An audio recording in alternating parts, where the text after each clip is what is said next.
wears his Sunday best.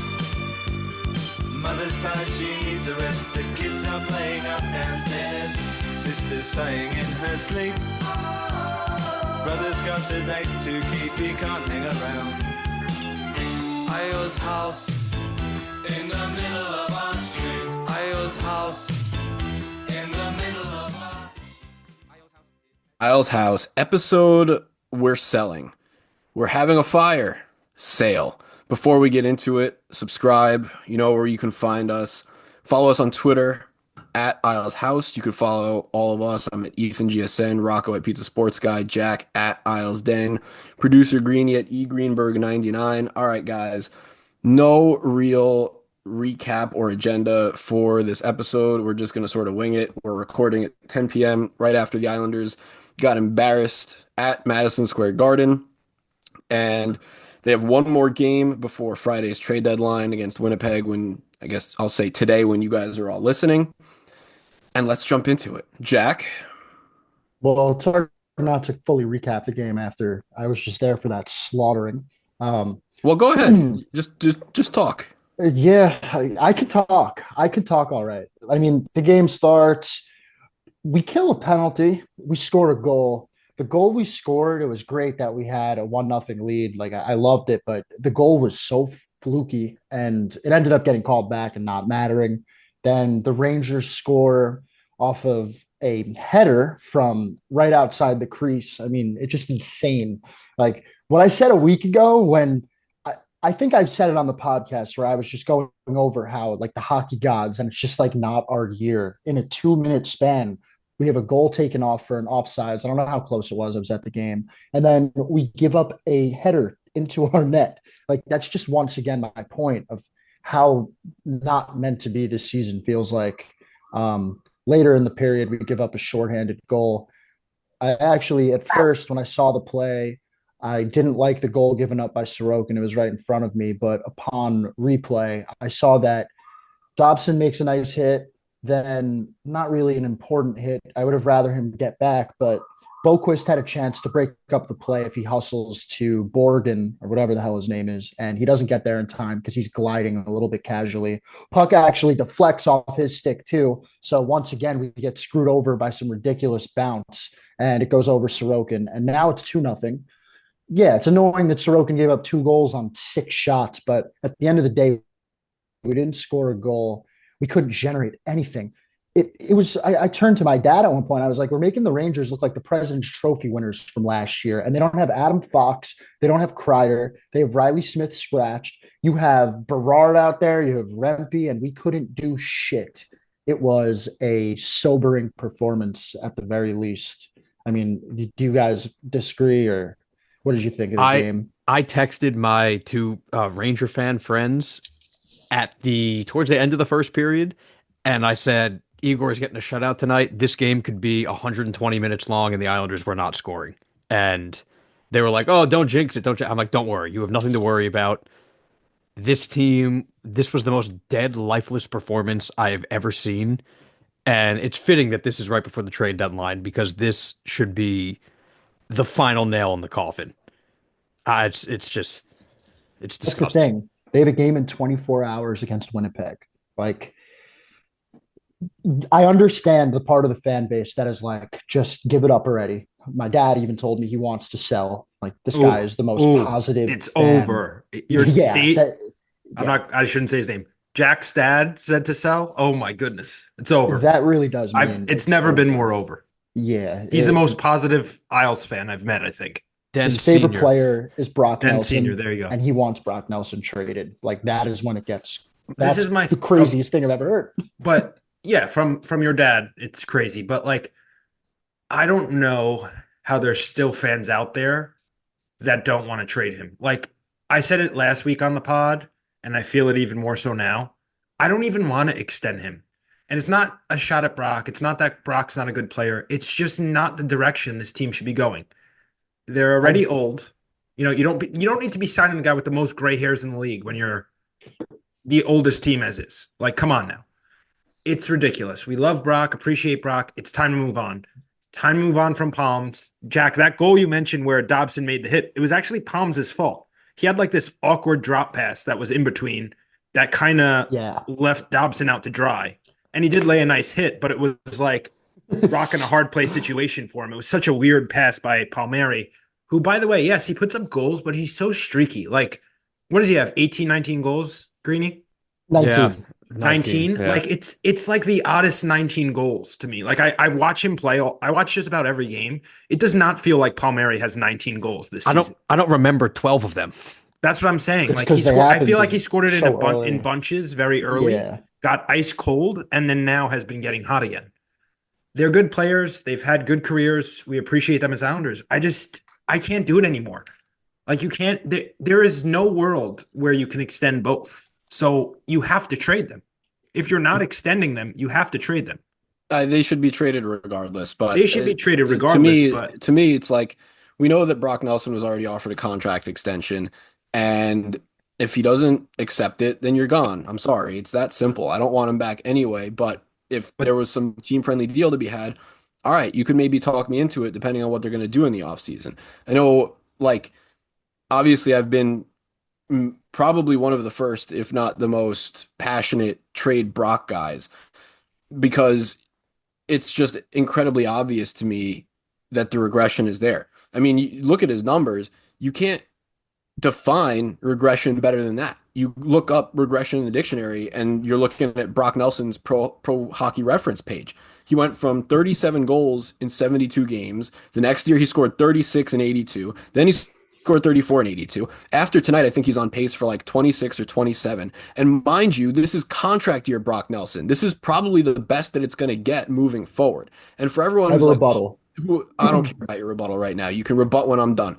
When people look at they're just like, oh, what are you going to get for Brock? You're going to get a late first and a prospect that's going to turn into nothing. Assets. Just get assets. One, you can flip those assets. You could flip any picks that you get for whoever might become available over the summer to immediately improve your team. Second of all, Brock Nelson was the 30th overall pick himself, and he blossomed into quite a player. And third, this is exactly why I was banging the fucking drum last year to trade him when he was a 34 goal scorer, when you could eat some money. And we're talking about, you know, Andrew Gross writing an article that, oh, teams have been inquiring on Anders Lee.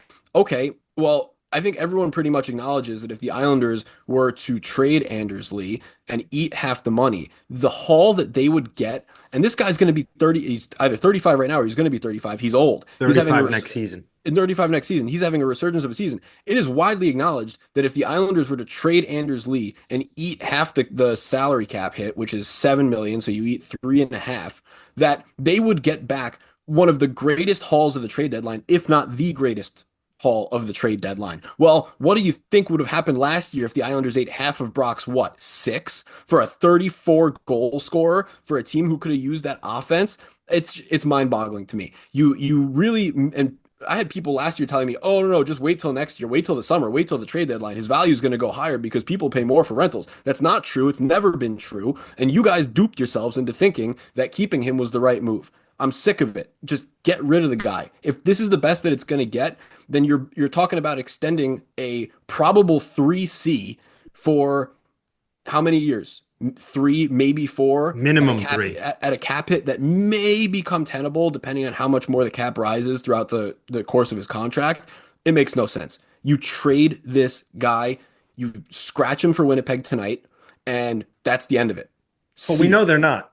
We know that. Oh, already. we know they're not. They're not but scratching anyone. They should scratch a number of guys. They are not scratching It's anyone. common sense. They Let should me at the ask very you least this. scratch Brock and Palms. They will not be scratched. And they should also, honestly, Sorokin's been playing so many games. It should be Skarek tomorrow, but we know they're going to force it and go Sorokin. We know that. Jack, your rebuttal. No, it's not even a rebuttal. It's actually just a question because, like, the people who I know that want to keep Nelson, they're actually mostly season ticket holders and fans that attend games on a regular basis. So They want a watchable product, which so I you tell me, understand. you tell me, how do you showcase like any sort of plan for your desires? Like, you want to trade Lee, you want to trade Who were we Nelson. talking in the group chat earlier today? Who were the model franchises? Who did we say, Jack? Do you remember? I actually don't, but I could probably guess Tampa, Vegas. Well, I don't think we said those, I guess, but we mentioned Dallas, Dallas. Winnipeg, Yeah, Florida, Dallas. And what do those Colorado. teams have in common? Colorado. What those teams have in common is their stars and their core group is mostly drafted guys. You can't just go out and try to buy players, constantly trade first round picks, and expect it to work long term. Eventually, you need young guys. We're going into next season with Matthew Barzell, who is going to be 28. Don't you think we need younger guys to supplement him if we want to make the most of the rest of his career? He Like, became 28 quick, man. exactly. When Yeah. you're not that good, you become 28 quick. And look at what Rocco, the you Stars- Rocco, you made a good point earlier because Jack's talked bringing up season ticket holders. First things first, by the way, if they don't sell on Friday, I am emailing my rep and opting out, and I will make a decision. Email them at a- tonight. No, I will. No. I'm going to give them a chance because whatever, and that doesn't mean that I can't. And Den that I- Senior said that. He made a great point, Den Senior. You got to give them a chance before we panic. I'm going to Yeah, give them a chance because I I'm just giving them a don't chance too. understand. I don't understand how anyone with eyes can watch the product that was out on the ice tonight and think we're just either going to stand pat with the group we have or we're going to go buy. And there are people who over the last week who have been speculating, oh, the Islanders might buy if they win a game. Buy with what? What And buy assets who? do they have? And who? Right. It makes no sense.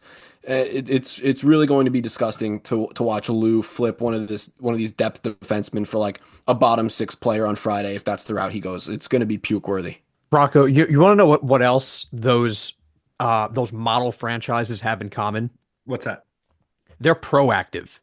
Yeah, Lou you're is- absolutely right. Lou is reactive.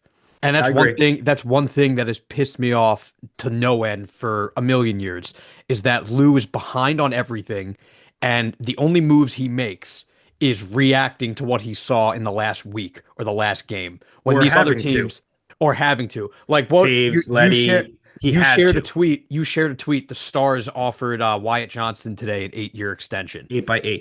8x8. Trying to get out ahead of it. Trying to get out ahead of it. That's exactly what good organizations do. They try and supplement their young players before those young players even get up to their roster. What do the Islanders do? They react and panic to every single thing and try and put band-aids on solutions. And a lot of the time, the band-aids are guys that they find off waivers. And granted, some of those guys, like I think Mike Riley worked out. Some of the defensemen they brought in have worked out. But it's just this mindset of we always have to be late to react. We always have to be behind the curve to anything. Why Lou's can't never sold the top. He's never sold. You've been preaching this, Ethan, for a million episodes. He's never sold once at a player's peak value. When are we going to be able to be a little bit smarter? When are we going to get out in front of things and be proactive? And It's Jack gotta said it start now. best. Jack said it best last episode. Sometimes it's what was the line, Jack? It's not about. It's not about getting better right now. It's about getting different. It's about getting A new- different. a And new listen, look. no sane person is going to look you in the eye and say, yes, this late first round draft pick and this prospect that Lou's going to acquire for Brock Nelson is going to be a star and they're going to blossom. I would argue that of all I don't know, Rocco, tell me if I'm wrong because I feel like baseball can be a bit of a wild card too, but like the NHL, you're drafting 17 and 18-year-olds pretty routinely. I know in baseball, some of these kids Yeah. are in high school, but like, Different. yeah, it's a crapshoot. It really could- is. But the the best kids- organizations know how to scout well, and they bring these young guys in and they develop them. And like, why did you bring Patrick Waugh in here if not to develop youth after the job that he did in the QMJHL? So I really don't understand like the route if they don't sell and try to recoup a shitload of assets. I have no patience for the Patrick Waugh slander right now either. Like he is trying to win games with a lineup with JG Pajot on his first line and Casey Cizikas as your third line center. Casey Cizikas was never supposed to be your third line center ever. Strictly he is- fourth line. He's doing anything he can, and honestly, I think he's done a pretty good job recently. Absolutely shocking, by the way, that Casey Cizikas, a player over 30, regressed and people hate him now. Unbelievable. Who could have fucking thought? There To was the first. I'm sorry. Just quickly before I lose the thought. To the first round theory of what Ethan was saying before, comparing it to baseball, how young they are when they're drafted and whatnot. Greeny, if you want to pull up that Alexis Lafreniere draft, because I was looking at a redraft the other day, and I think we all think that sometimes you have to have a top 5 pick to land an absolute stud. I'm pretty sure it's that draft where there are a number of guys that went into the teens, maybe even the 20s, that are very, very, very good players right now. and it's already pretty much set in stone that number one is not the back best less player. than a year ago. Look back less than a year ago. Fans like we're ready to blow Lou for drafting Cole Eiserman at 22. Right? No, Wyatt exactly. Johnston. Wyatt Johnston. We were just talking about him. He was drafted He's in at that draft, 22. right? No, he was in. I think he No, was, he's 21, so he's maybe Yeah, a little younger. he was more recent, but the Lafreniere draft, that wasn't a great draft, but like Seth Jarvis went to Carolina at 13. Yeah, but that's what I mean. The You could Panthers get got guys like that. Anton Lundell, Dawson Mercer went 18. Yeah, you could get guys. It doesn't mean. Listen, they could say whatever they want about a draft. Oh, it's a Brock strong Faber draft. was a second round pick, by the way. There you go. It's not considered the best draft 2025. They're already saying 26 is better, which is fine. You could also try to aim for 26 picks that are higher value. But the bottom line is, at least you're giving yourself a shot. At least you're trying. At least you're building a pool. You're attempting to have this group of young players that could supplement your core. Using Dallas as an example again, they gave big contracts to Ben, to Sagan, to a couple other guys, and they were going downhill. I think they got a top 5 or so pick to land Heiskanen. They were so bad one year. And then they started turning the corner with these young guys, and now they're one of the best teams in the league. So it's okay to have guys like Barzal, Horvat, Sorokin, but you need to supplement them with young talent, or else it's never going to work. You can't just keep adding guys in their late 20s and hoping it's going to work out, because more likely than not, it's going to blow up in your face. Especially for a team like the Islanders, because I go back and I look at the Winnipeg Jets, who the Islanders are playing tonight, and you look at who their top. I brought this up last episode, who their top scorers are, and it's a majority of guys that were drafted by them, because a lot of these teams, I think all of them. There's like one or two guys, Who? but I don't remember. Greeny can pull up like their top scorers. Well, just off quick example: Scheifele, Ehlers, Connor. I think they drafted all of them, right? They drafted all 3 of them. Yeah. Yes. A lot of these organizations, especially smaller town, I'll call it. Obviously, the Islanders have a new arena and everything, but they're not destination franchises. They don't have the big market benefit. They don't have income tax benefit. You have to draft well. You can't just be buying in the offseason with assets, when you can't just go into the offseason spending money, because a lot of the time these guys aren't going to come here. To lose credit, he's done a good job of the Bo Horvat trade, bringing in a guy of that caliber and getting him to extend. Of course, that's great. But when you're doing that, of course, the optimal way to do it is just spend money in an offseason. And a lot of these teams don't have the benefit, and the Islanders are one of them. So I looked, Rocco, I looked at the Wyatt Johnston draft. The Stars got Wyatt Johnston at 23. Their second round pick was 47. They took Logan Stankoven. Yeah. The Islanders took Atu Ratu 52. 5 picks later, the Leafs took Matthew Nyes at 57. So it's like think about it. Go ahead. I was just gonna say it doesn't have to be high end capital, but I wanted to pull up this article that Pierre LeBrun did, because he interviewed Lou or spoke to Lou briefly. And one of the things that Lou said that I couldn't believe is at the end of one of his quotes, he goes, "We can't think about yesterday. We're not focused on tomorrow. It's all about tonight." Is it not? I mean, it's the GM's job to kind of be thinking about tomorrow and the year after that and the year after that. And it's always just, tonight, it's all about today. It's not about yesterday. It's not about tomorrow. And it's like that mold of thinking fucks them. Fucks them. The Islanders, real quick, Rocco, the Islanders are like the perfect example of maximizing value in the draft. Like Brock Nelson was a 30th overall pick. Matt Barzal was 15th overall, 16th overall. Trade up. Yeah. Anders Lee was a 5th or 6th round pick. And like these are the top 3 a lot of guys. Cizikas, offensive performers on the team. Yeah, Cizikas, Sorokin, Mayfield, Pelech, Pollock. They were not high picks. Right. Devon Taves was a 4th round pick as well, by the way. Yeah. So listen, there's going to be more misses than hits. That's why you try to stock up on draft picks and take your shots. And it's a numbers game for a lot of these teams, but you have to really maximize your scouting and your draft value. Do we think they maybe began to turn the corner at the last draft when they actually made every pick?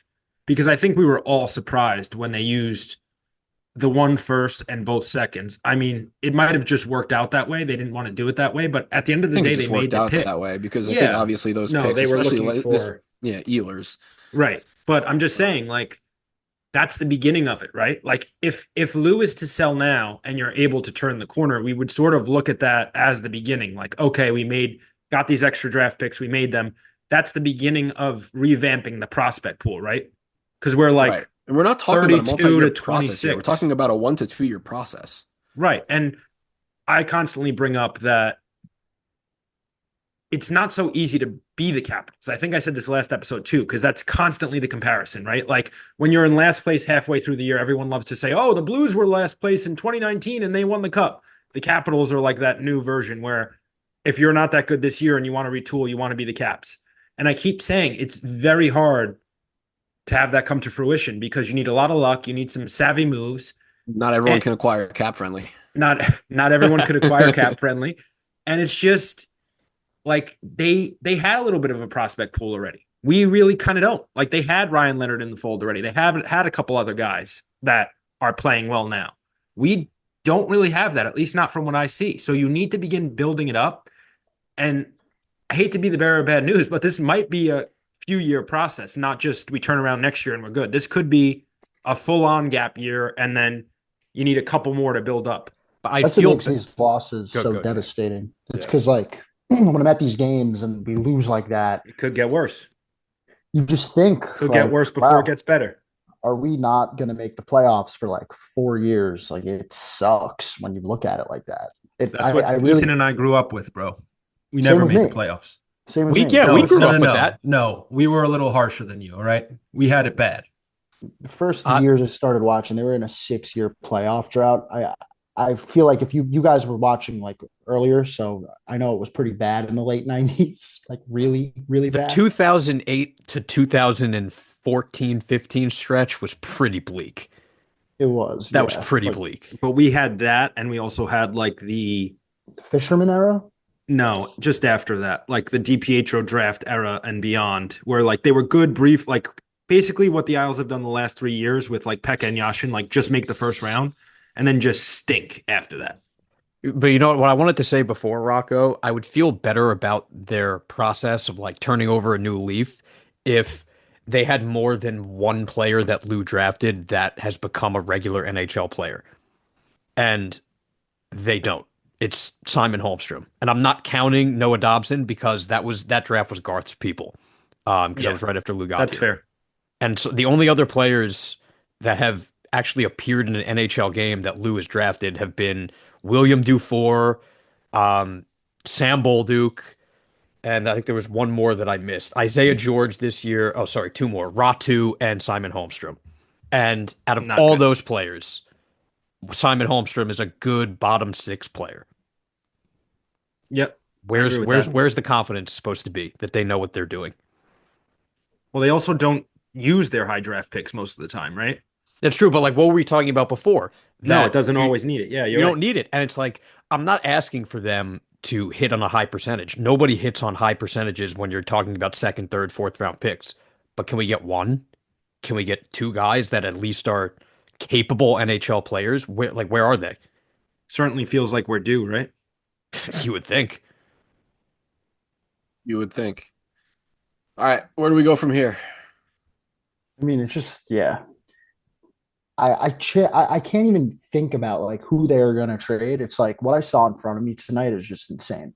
Like Right. Ryan Pollock is like the analytics community. Like I'm usually like not with them. And early in the season, like I saw a bunch of things about how Pollock is terrible, and I was like, yeah, give me a break. And then like suddenly I've really paid attention to it, and he sucks.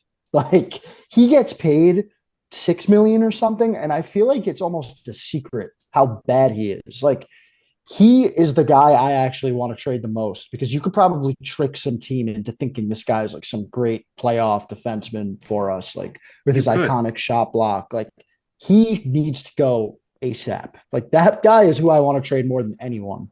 More than like because he's not good. I don't want him on my team anymore. Like he can't. He's just like it's crazy to watch the regression on him and Cizikas too. Him as your third line center. He was always the fourth line center. And I always thought, yeah, he can be that. He could be a third line center because he was really good as a 4C. But no, he can't do that either. Just the construction of this team without Barzell, a few injuries, like they're unable to overcome things that happen in an NHL season. Like I mean, they Cooley, can't win a playoff series with Barzell. They're going to win one without him. Cooley Exactly. heading the puck, Cooley heading the puck in the net. It sucks. It's a bad bounce, and Sorokin's then got to have that one. and Sorokin not getting the second goal, which deflects off Boquist's stick, and it's 2-0 Rangers. That stuff is going to happen. Like the bounces are going to go against you, and they just don't have the firepower right now to overcome Can it. I do my Sorokin green room? Wait, can I do one negative green room stat since yours Yeah, is go ahead. positive? So I was looking after they gave up the shorthanded goal because I hadn't checked where their power play was ranked in quite some time. I know they Yeah, actually it's bad. scored. They scored a power play goal on Saturday. Their power play before tonight was at 11.5%. If you doubled that percentage, and that brought them up to 23%, I believe they would still be like 15th in the NHL. Yeah, That's it's the bad. stat. Yeah, That's the stat. that's part of my thing. All right, so this is just I mean I said this is like a Sorokin green room, but really it's just an overall goalie green room. Um, so this is from my buddy Ryan. He put this together right before the pod, and this is excellent for those out there who want a little context on the goalie situation. The Islanders are a total of 16, 9, and 3 in games where the goalie has given up 2 goals or fewer. Comparatively, Florida is 23 and 4 in games where the goalie has given up 2 goals or fewer. Some examples. Sorokin lost a 1-0 game in overtime. Sorokin lost a 1-0 game in regulation. Varley lost a 2-0 game. An empty net goal made it 3-0. Sorokin had a 2-1 game and an empty net goal to make it 3-1 against the Ducks. Varley lost a 2-1 game in a shootout, so he only surrendered 1 goal in regulation through regulation and overtime. Sorokin lost a 2-1 game in regulation. Sorokin lost a 2-1 game in overtime. Sorokin lost a 2-1 game. Empty netter made it 3-1. Sorokin lost a 2-1 game. Empty netter made it 3-1. Sorokin lost a 2-1 game in regulation. Hogberg lost a 1-0 game and an empty net goal made it 2-0. So there have been plenty of times this season where Sorokin has just not been good, straight up. And I think what a lot of people complain about primarily is the variance in his performance. And I don't think that that's debatable. There are games where he just looks totally lost, where he can't stop a beach ball. But there have been plenty of games this year where the goaltending has showed up and the offense has it and they can't put it together. So again, in a season where Sorokin's played a lot, the Islanders are 14th in goals against, but have a dead last power play. They rank 28th in shooting percentage, 29th in team assists, and 27th total in goals for. So again, Sorokin has been a problem at times. The goaltending has been a problem at times this season. Far down on the list of issues, and it's easy to single the goaltending out. But in a season where the offense has been so putrid, to me, there are just so many bigger problems to worry about. It's not even just this season. You could have, I mean, we Oh, can make yeah, the of same course. argument. We can make the same argument going Of back course, years. but I'm not going back That to the offense last is the season problem? and the season Yeah. before that. Yeah, no, They can't. for They sure. can't finish. They can't finish. They get plenty They of can't. chances. They just are. That's why I incapable. don't know why we're even considering re-signing our mid-30-year-old forwards that are part of a group that can't finish. Well, that's scary because like he probably has the most goals on the team, right? Who, Brock And we're gonna or take- No, Palmer? it's Yeah. Lee. It's Lee. So Lee, Yeah, it's Lee. By the way, Lee's been a little bit since the Four Nations break.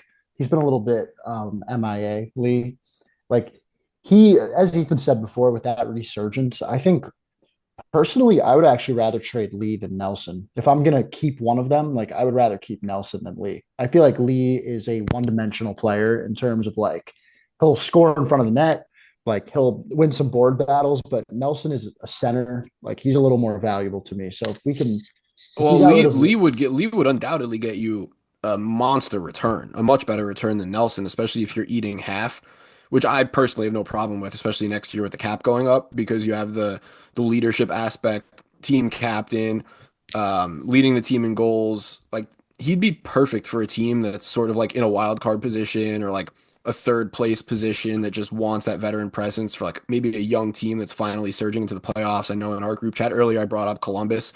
He'd be perfect for them, but What again, if you're going to get so much. what if we sold? Would you be happy with this? Because this is what I would be happy with this. If we sold Lee, Pajot, and and we'll say Mayfield because Pollock doesn't even feel realistic for some reason. Like, so those three we sell, and we actually re-sign Nelson, and we actually even re-sign Palmieri, but we don't re-sign Palmieri to be our second No, line. I'm not happy. You I don't- re-sign him. You re-sign him on a world, short both. on a third line and a third line checking role. Like I don't want as he anyone. I don't want ages. anyone no. back. I don't No, want anyone back. Jack, You can- if your scenario came to fruition, You would be I mad. would say the only I would not be furious. I would be normal mad. But Palmieri absolutely has to be included in that group that you mentioned. I would honestly rather move Palmieri than Mayfield at this deadline 100% because Mayfield, I feel like with that contract, yeah, we just saw Seth Jones get moved. Obviously his cap hit's much higher, but I feel like Mayfield, yeah, a team that's in the playoffs could say, "Oh, I want like that big body defenseman," and convince themselves to take on that contract. I feel like that's probably a contract easier moved in the summer. Under no circumstances do I want Kyle Palmieri back.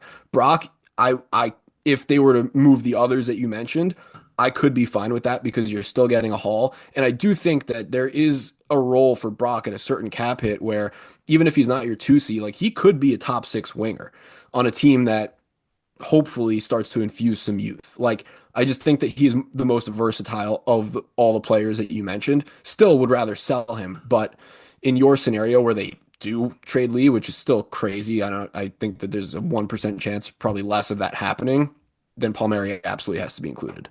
One more Right. guy. Is it possible that Pierre Engvall gets traded? No, No shot. no, not without a sweetener. Or as part of a bigger deal where he's just a throw in to even up money. Yeah, exactly. Something like that. But what I was going to say to Jack's question, there's sort of an order of operations here. I feel like Brock and Palms are the guys you have to move, obviously, because they're expiring. Then there's the Peugeots, the Lees. If we want to throw in Mayfield, Pellick, Pullock in that, whatever, sure. But of the first two, Brock and Palms, I just don't see a world at all where you could bring both back. It just doesn't make sense to me. What's the contract for Palmieri? Like $5 million he's probably going to want? You can't give Palmieri 5 and then Brock 6 or 7, no matter who you get rid of. Because the whole point of trading some of these guys is to get assets and also get some cap room back. So yeah, it would be great to trade Peugeot and possibly Mayfield, but then you look at it and what does Mayfield make? Like 2.5? Peugeot makes 3. Yeah, she makes, And then no, no, Peugeot makes Mayfield makes 3.5. 3.5 for Mayfield, Peugeot 5. So let's say to maximize, you eat half of Peugeot, you're only getting rid of 5.5 million, and then you're re-signing Palms and Nelson. It doesn't leave you a lot of room for improvement through free agency or whichever way you want to go about it. It would have to be a very team-friendly deal. Like I'm talking But like what's team-friendly? Like 3.5. I don't think he signs that. I Like think you're a third liner. I think it's possible he does. He's I from think- Long Island, no? we talked about this earlier in the group chat, Jack. I think we got to realize the cap is rising. Like 5 mil this year, next year is not going to be 5 mil this year. Like it's not going to look the same. Guys you don't expect to get 5 mil will be getting 5 mil. Guys you don't expect to be hitting the 10 mil mark are going to, like a guy like Ehlers, who we were talking about prior to this year, maybe like a 7x7. That is not realistic anymore. He's going to get over 10 million probably with the year he's having. The numbers are going to change a little bit, and I think we got to get used to them. Yeah, I especially think we're if you not going to wanted like a lot of them on a Palmieri. No, there's going to be a lot of and forget about the fans. Some of these GMs are already having sticker shock at what some of these players are asking for. And again, like Rocco just said, you want this cap space too. That's also an asset you have to keep in mind because if you want this team to take a swing at a Marner or a Rantanen or an Ehlers, they're going to need a shitload of money to do that. So right. You can't like would you rather have Brock at 3x6 and Palmieri at 3x4, or would you rather just take a swing and pay Mitch Marner 7x14? Right. And I know everyone's first thing is we never sign free agents. We never sign free agents big time, at least. You still have to try. You have to take a swing, and it's okay if you set up to take a swing, you miss, and then your rebound is just signing veterans to 1 or 2 year deals because it's low risk signing 1 or 2 year deals. You just get them on board. If they play well, guess what? And you're not a good team, guess what? You flip them for more assets. That's what teams do that are in this position of retooling. You try to get the big fish, doesn't always work out, and you go from there. And as far as the big free agents, we've seen in the past, we don't know what motivates each individual. Like, for example, Panarin wanted to be in Piece NYC of no matter shit. what. Bleep it, Greeny. Wanted to go home. A guy like Johnny Gaudreau, may he rest in peace, shocked everyone and went to Columbus because he was a quieter, more to himself guy. We don't know what each guy wants. So just to throw it at Mitch the wall Marner and wants say, a big brother. Mitch Marner wants to be back with Matt Martin. Exactly. But to just throw it out and say, oh, we're never signing guys because it's happened in the past, things are a little different now. We have an arena. Hopefully, we'll have a bunch of cap room. And honestly, the more names that hit the market, the more beneficial for us. Because if Rantanen, Mitch, and Ehlers all hit the market, there's a trickle down effect where Ehlers is going to have to maybe choose a location that wasn't his top choice because they took one of the other guys. So we don't know what's going to happen, but you at least want the opportunity to make something like that happen. I want us before we stop recording. I want us to all give our prediction for the game tomorrow and for what happens after. Like I want like We're going to everyone's do another final. pod at some point this week. So I feel like we're going to do that after the deadline, right? Well, what I wanted to ask you guys, Jack, you actually put this into my brain, so shout out to you. But Rare. yeah, very rare. What, like, let's go around. What would be a satisfactory deadline for each of you? And what would be a disaster we're going to get on and record and you're going to be pissed off? Like, what is the minimum that they can do to make you satisfied this deadline? So not even optimal. Not even I'm optimal not because shitting my pants. just you're not going nuclear the next time. It's just like, all right, that wasn't terrible. shrug your shoulders type thing. All right, fine. Exactly. Who I'll wants to go first, I guess. Yeah, go ahead. The satisfactory is Brock Nelson and Kyle Palmieri are not Islanders on Friday at 3 p.m. And then what? You want the worst case? Worst I case guess, is yeah, worst case, I mean, I'm assuming you said we don't trade anybody. no. Worst case is lose buying like Oh, bottom God. six fucking grinders. Yeah, that's worst case. And best case, Ethan. I don't think Yeah. that was part of the question. No, but you know what? Throw that in best case, even though it's not going to happen. Throw There's it in. three. I mean, there's that- three that- options here, as we discussed earlier in the group chat. There's three possible outcomes. Oh, Dis- okay. I didn't know disaster- that, but thank you. It's like disaster- I didn't know that you possible told me that outcomes. for the first time. And then best case is they trade Nelson for a first and a prospect. They trade Palmieri for a second, and I mean, dude, they could, if they wanted to, they could maybe Get get a little crazy. more. But Get crazy. no, I'm gonna I have Nelson for first and a prospect, Palmieri for a second, and maybe 26th, third, Pajot a first retaining half, and Lee retain half, get a 25 first, a 26 first, and 2 prospects. no way. Why not? That's crazy. NHL GMs are dumb. You never know. That I would love it. I would do Never that in know. 2 seconds. But yeah, I agree. The accepting one, I agree with Ethan, is just trading Brock and Palms. The awful one is buying or standing pat. And the perfect one, obviously, it would be Pajot, Nelson. Nelson, Palms, and then plus a Pajot or Lee. If they added one more to Nelson and Palms, I'd be very happy. And quick side note here, I was thinking about Palms earlier. So Kachuk for Florida is on LTIR probably for the rest of the year, right? He makes Correct. 9.5. They just acquired Seth Jones and are eating 7 mil, correct? 7. Yep, that's it. We eat half a Palmieri, it's 2.5. Perfect fit in Florida. Florida Panthers for Palmieri is my prediction. Is there a scenario, and I guess this is for you and Ethan as well, that they Hold on real quick, though. Just feel like Rocco's speaking from personal experience of Italians from Long Island going south to Florida. No, it's just it was more of a money thing and trying to get Okay. my boy to pay less taxes. Yeah. Well, I predicted. Wait, no, Jack. My quick amendment to the question, then I'll let you go. Is there a scenario in which they trade Brock and Palms, but the return is dreadful that you're still going to be pissed off anyway? Where you're like, we just should have kept them then. Yes. No, I don't- not should I have don't kept think them. so. Not should have kept them, but I'll be mad.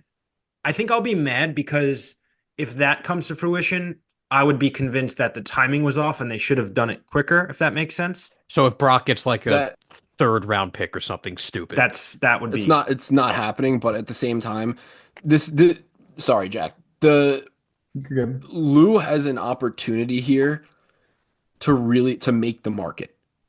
And if he can make the market on Nelson and it's high, then I think we're going to be generally pretty happy on a Palmieri return as well.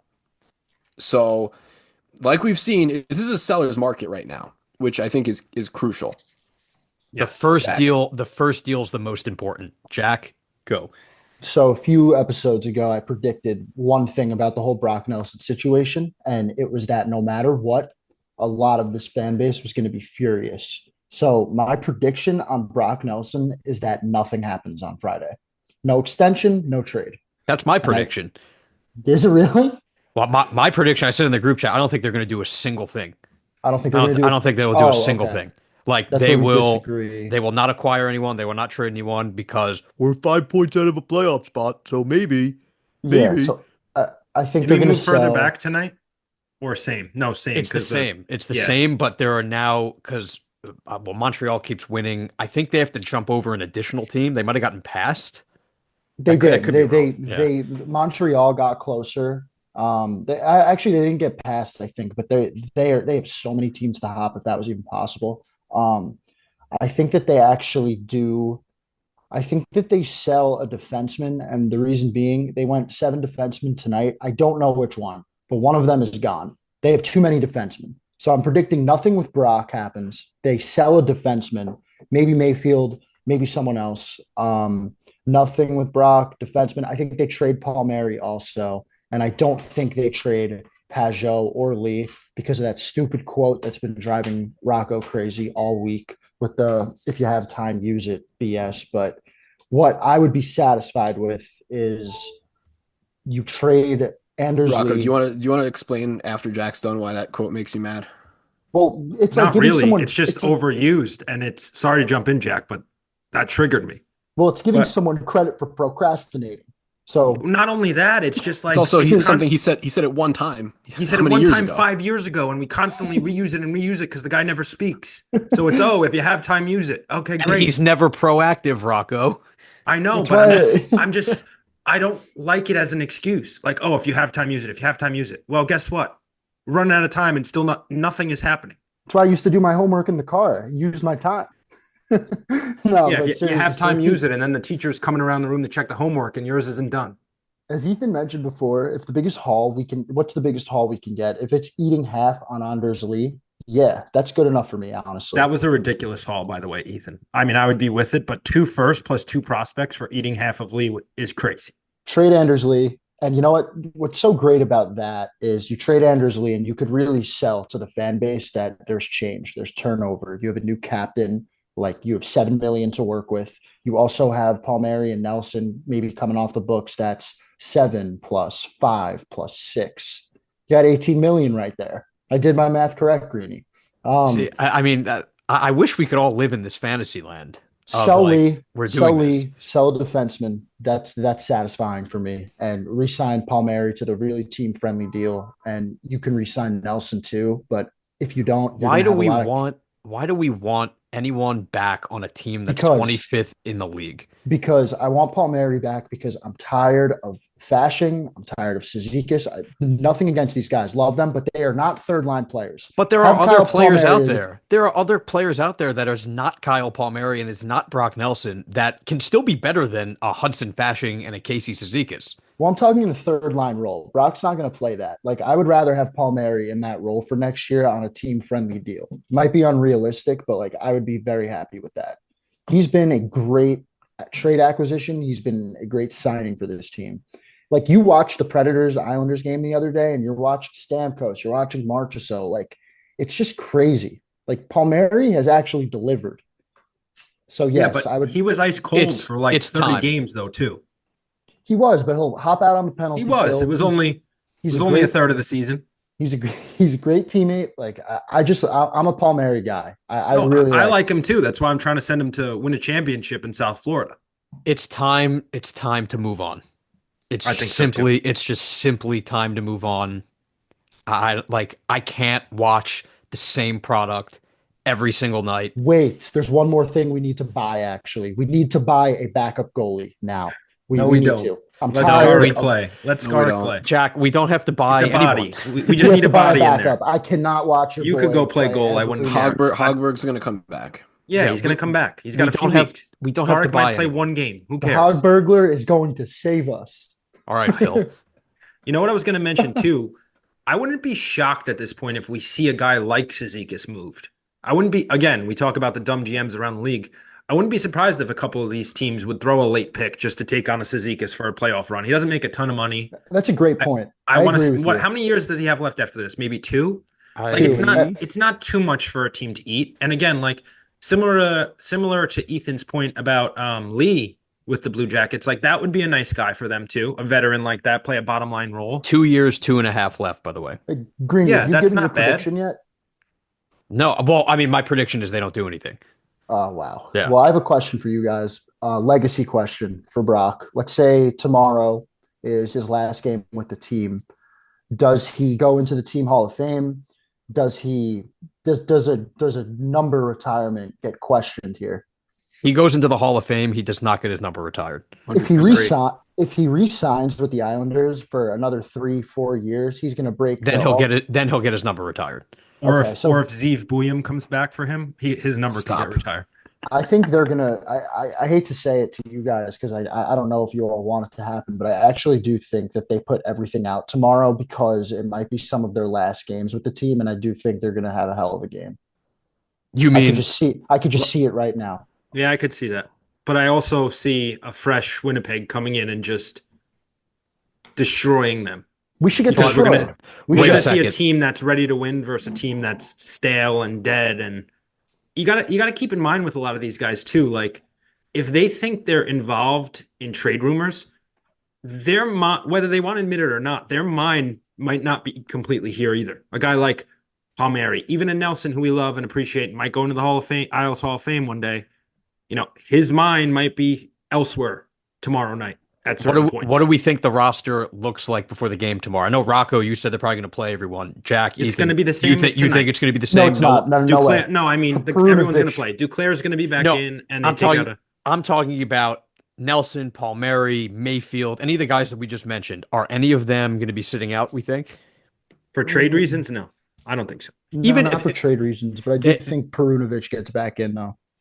See, like I feel like Lou or Wah would hold them out of the lineup, but then when they would be asked by the media why are they out, they'd be like, "Oh, he's banged up." Like even though it's like Yeah. Brock and he's holding him out for a trade, he's not going to say that. He'd be like, "Yeah, he's just he's nicked up a little bit." I mean, they should because whatever the outcome is tomorrow should not affect anything. We're not at the point where one game should affect anything. So I'm sorry, but That's at what the I'm very scared least, of. Brock and Palm should be sitting out. You could play. Eh, Who would play eh. in that scenario? Martin Mm. and someone else? Call Their someone last up. home. Let them play their last home games. No. No, Yes. I'm sorry. No. Yes. This is a business. It's not. I would be it's mad not- if I went to the game tomorrow and I didn't get to see him Jack, play one. okay, last but time. Jack, you'll if get Brock over it when Nelson, you see if the Brock returns. Nelson gets cross-checked in the throat in the first period tomorrow and breaks his collarbone or something, and now they can't trade him, you're going to be like, well, at least he got those 2 shifts in his last home game. Jack's thinking about this like NBA load management, and that's why he's Good getting Lord. enraged thinking about it. Yeah, I'm fucking raged right now. None of that bullshit in this sport. Are you kidding me, guys? No. They're It's both asset playing- management, they're not both load suiting up management. Yeah, tomorrow. there we go. Yeah, they're suiting up tomorrow, and they'll be checking, they'll be hitting. They'll They're be going to playing. play, but I'm just saying they should not play. I mean, for God's sake, the Rangers are scratching Riley Smith for 2-3 games now because they're going to trade him for a 4th round pick. Doesn't it kind of make you sad though? Like at the end of the game, like there's like 6 minutes left. We're getting our asses kicked, and Palmieri's one-handing through the Rangers defense, just doing anything he can to score a goal. Like, don't you just appreciate that? Like, No, the Jack. fight in that guy. These are professional athletes making millions of dollars. I expect them to give effort the 60 minutes a day that they're required to perform a job. I can't stand that. Well, at least this guy tried. This is not Little League. Score it's not fucking that, goals. but no, but as we're saying though, like with their minds being somewhere else, like that guy is right here, right now. Like he is That's in the present. Like Wonderful. that is not a factor with him. On the ice, yes, but like, you can't tell me, Jack, they're still human beings. Like, practice tomorrow, whatever else they do between the game, driving to the game. Like, it's not going to be on their mind. They're human beings. It's going to be on their minds. You don't think Brock Nelson driving to the arena tomorrow is going to be thinking about this might be the last time I'm driving to the arena as an Islander tomorrow? Of course he's thinking about that. He's human. Wouldn't you? He's a little bit of a robot. I'm not gonna lie. Sure, but he's going to be, it's probably going to be emotional for them, Yeah, no, especially Brock. That's a career Islander. If he even gets moved, who knows? Maybe he has one in the drawer already and he's staying. But that's the thing too. Like, we have absolutely no indication of what's going to happen. My Twitter timeline right now is just filled with like NHL aggregators and beat writers tweeting out pictures of the NHL wildcard race, and the Islanders are not in a single graphic. If this was like the NFL in the hunt, we wouldn't even be in the hunt. No, No, we're not. We'd be off the graphic. We're in the basement. No. Although, I mean, whatever. We're in the hunt for the Wait, first okay. 7 overall. teams per conference make the playoffs. So here, okay. We talked about Chris Botta's tweet right after this game. Okay, we all kind of agreed we liked the principle of the tweet. I didn't agree with it, and I plead the Shocker. fifth on this conversation. You don't even know what I'm going to ask, Jack. If we all think that they're going to, give it their best shot tomorrow, and maybe they'll win, their next 3 games after the trade deadline is at San Jose, at Anaheim, and at the Kings. Oh God. So I think, honestly, if they win tomorrow, they're probably going to win the next 3 in a row after that as well. The Ducks, don't sleep on the Ducks, though. Ducks have come back. They're pretty good now. You know who sucks now? The Kings. Yeah, it's not based on who they're playing. It's based on this is what the Islanders seem to do. Yeah. As soon as you count them out for any kind of reason, they'll pull something out of their ass just to maybe make you believe for a half a second something's possible, and then they'll rip your heart out at the very end. Yeah. So true. I could see it. Oh my God. All right. Do we want to get to the quick Q&A, Greeny? Yeah, we'll You got do. any good questions? Honestly, I haven't even checked. We should just have Ethan answer all of them. Right, quick Q&A. So You want to get out of there that bad, Jack? I just know how much you love them. So Stupid question next. the last question after we do this, I want to go quick rapid fire for all 3 of you because this will be the last time before the trade deadline unless something crazy happens. I'll save that for the end. All right, first one. Do we think this is from Legacy Sports at Legacy Sporting? Who plays center the rest of the year if they get rid of Brock and or Pager? Pierre Engvall. Yeah. Punishment. Holmstrom played center in the playoffs last year, right? You could spread out Cizikas and McLean too, right? Cizikas, McLean, Horvat at the top, and then if you keep one of Brock or Pajot, I mean, we're going to be in Hagen's territory, baby. Oh yeah, not a bad thing at this point. Okay, I mean, but Jack, did you go? I don't even know. Yeah, I actually said Holmstrom. He played center last year in the playoffs. Maybe they throw him out there. That'd be interesting. All right, this is from Coach Jeff 24. One, if Lou holds on to his UFAs, someone please explain to me like I'm 6 what the plan is to be a cup contender during the tenure of those extensions. And he has a follow-up question I'll get to in a second. But you can't? No, I agree with him. I think if you extend both of those guys, you're kind of keeping your window shut. Say it depends on the number, but he's probably right. I don't know. Pass fail. Pass fail. It's another pass fail situation for you. Well, I guess the other part, he has a second question. Stefan believes Lou will buy if they're within a couple points of a spot. They're currently 5 points out. If they win the game tonight, they'll be 3 points out. What help or what could he bring in that would help? So this is the one person that's saying if we buy, what could we possibly do? There's like I don't know of anybody really available in this market that they have the assets to get other than Casey Middlestat, and he's not bringing us anywhere closer to a Stanley Cup than we are right now. I love how Jack found a way to get Casey Middlestat into this episode. I mean, he's notably available. Like that's the only guy. Like, would you be okay? Would you be okay if they sold guys and then went and bought him specifically? You would like that move? Absolutely, would love that move. I got a question.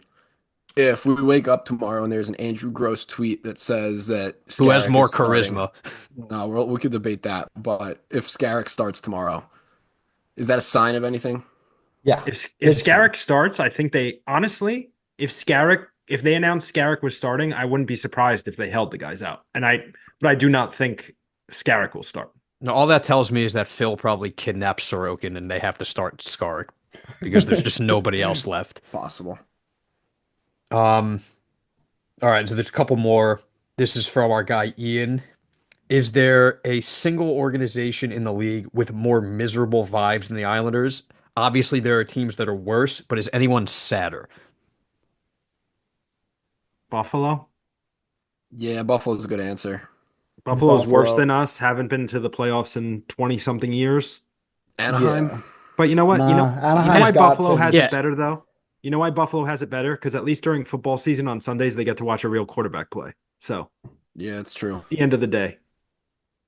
Yeah, it's probably just Buffalo, honestly. I can't even would you like 'Cause right now? We're talking right now. Yeah, right now. Because All like the other Chicago's teams, pretty brutal, but you take that because they're dynasties the last but however many also they have guys that like Yeah, kids Bedard. that you want to Right. watch and see what happens. you don't mind as much being bad. Right. Exactly. Same with the Sharks. Like I didn't realize I think I said to you guys the other day, I didn't realize how bad the Hawks and the Sharks are. But like you just said, Greeny, like when you could watch Celebrini, you could watch Bedard and have hope. Hope makes They're up both for a so lot good. of things. Maybe Nashville also in that conversation. I mean, Yeah. I was at the game Saturday. Ethan, you were there too. Yeah, that The was as bad as it Predators, gets. the Predators are just atrocious, man. I don't know Not sure how because they're of as some bad of as those they are. contracts. I don't know how they're that They have bad. worse vibes. They actually have worse vibes than us. Yeah, by it's- far. It's bad. All right, one more question, then I'll go with the final question. This is from Mono219. How much input do you think Patrick Waugh will have on the deadline moves? It's a Decent really amount. good question. It's a really good question. I think these defensemen that move the puck and are young, I think his hands are all over it. So I think he'll have a decent amount of say But during. do you think he's very gonna little. someone gets moved because of any of those guys, Jack? Like I think he's gonna Perunovic, have so very little Perunovic, input. D'Angelo, or Boquist forces someone else to be moved. Like are those high enough quality guys to force someone else out that's been here a while? I do think so, actually. Yeah, I think a defenseman gets moved, and it's kind of, I guess, indirectly because of Waugh. Like this is really a franchise-altering trade deadline for the Islanders. I think Patrick Waugh has very little, if any, input. Like, what is he going to do? Go to Lou and say trade these guys? Well, he He- might.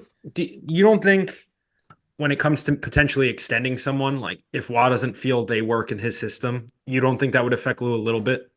Well, we already know that Nelson was offered an extension. If you want to speculate who had input there, that's fine. But I also think it's like silly to speculate like if Waugh would have any input on the return. Like the guy's a full-time coach. No, of course not. No. But I'm saying, like, some GMs and coaches operate that way where if the if the coach approaches the GM and says, "Hey, this guy really doesn't work for me," they flip him. Someone That's like the thing, dude. That's like if that's he the thing, approaches though. him, sorry, Ethan, but an Yeah. example like if he approaches him and says, "Hey, listen, like Cizikas just doesn't work in my system anymore," like something like that. I'm not saying it's gonna happen, but it's possible, right? I mean, maybe, but like if we're talking about the high ticket guys, it's like tough to argue that Brock Nelson doesn't work. No, Or Brock, Palmieri doesn't work. Brock, I don't think Lou needs, and nor do I think he would, because Brock is like a lifelong Islander and whatnot. But it's the other guys that are bigger question marks that I think Waugh could come into play, if that Yeah. makes sense. I get it. also think it's important to keep in mind we don't know what Patrick Waugh's future is long term. We don't know either, and that's what's part of the scare of this deadline. And it's true, but like, do we want, or I don't know, do we want, like, would we take a lot of stock in what Patrick Waugh is looking for if we don't know if behind the scenes there might be a change after the season or after next year or something like that? Like, why would we be taking a lot of stock in what Patrick Waugh wants if he might not be here? I think everything should be on the table. Well, if Lou's here, I think Waugh's 100% here, right? Like I don't think they I would think keep so. Waugh. I Agreed. don't think they would keep Lou and Can Waugh, but The question becomes if you change GMs, what's Wa's fate? If Lou's here, I think Wa's here. I think they're tied together. Or Quick, what if Lou's tied to Wa? Sorry. Quick. Wa didn't announce that Sorokin was starting tomorrow when asked in the post game. Yeah, but would he ever announce that? he's done that sometimes on back-to-backs when they've asked him Has he? who's starting Okay. tomorrow and he hasn't given his answer. Got it. Okay. But like, what if I would hate if this happens, but if Lou decides or tries to point the blame at Patrick Waugh for this season going sideways and cans him at the end of the year. That's the only thing I could think of where they wouldn't be tied to the hip, Rocco. If he tries to. But then how many coaches does Lou get? How many players and contracts that's too much at this point. Like, I don't care what you want to say about of Lou is stability. Right. And I don't care what you want to say about Malkin and Ledecky. If they let him get rid of Waugh and hire another coach, to me, that's truly like their hands off. They don't care. It's Lou's. Yeah. It's Lou's team it is his team to run, but like they're more hands off than I thought if that was the case. I don't think that's going to happen. Yeah, I'm kind of with you on that.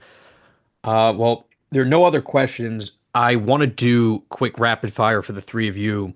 Just quick, yes or no. I'll go through the, 4 guys that we talked about, and you just give me yes or no. Do you think that they are traded before the deadline? So let's start with Brock Nelson. Yes or no? No. Yes. Rocco? Yes. Pajot? No. No. Yes. Paul Mary? Yes. Yes. Yes. I'm going all 3. And we'll do 2 long shots. One of the defensemen, Mayfield, Pollock. Mayfield, yes. Pollock, no. No to all. No to both. I think that's a summer thing. And last one, Anders Lee. Not a chance. No. Yes. You think Jack, you think he's moved? Yeah, Wow. I do. I think Lou's going to shock us. Yeah. My shock was doing all 3, Pajot, Palms, and Nelson. I don't know if that should be a shock, but for Lou, it feels like it would be a shock. Well, I'm shocked at that take, Jack. And I guess my prediction, not that it matters, we'll have the same team on Saturday. Okay. Well, for those who are still listening this late in the episode, I think we'll obviously be recording a post-deadline episode, but I believe the plan, Rocco, is to also be doing a Spaces around 3, 4 o'clock deadline day on Friday, so stay tuned for that. We'll put it on our Twitter, and I think we're done here. So we wrap it up.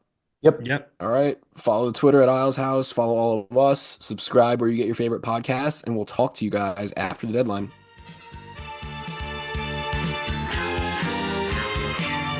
Father wears his Sunday best. Mother's tired, she needs a rest. The kids are playing up downstairs. Sister's sighing in her sleep. Brother's got a date to keep, he can't hang around. Io's house in the middle of our street. Io's house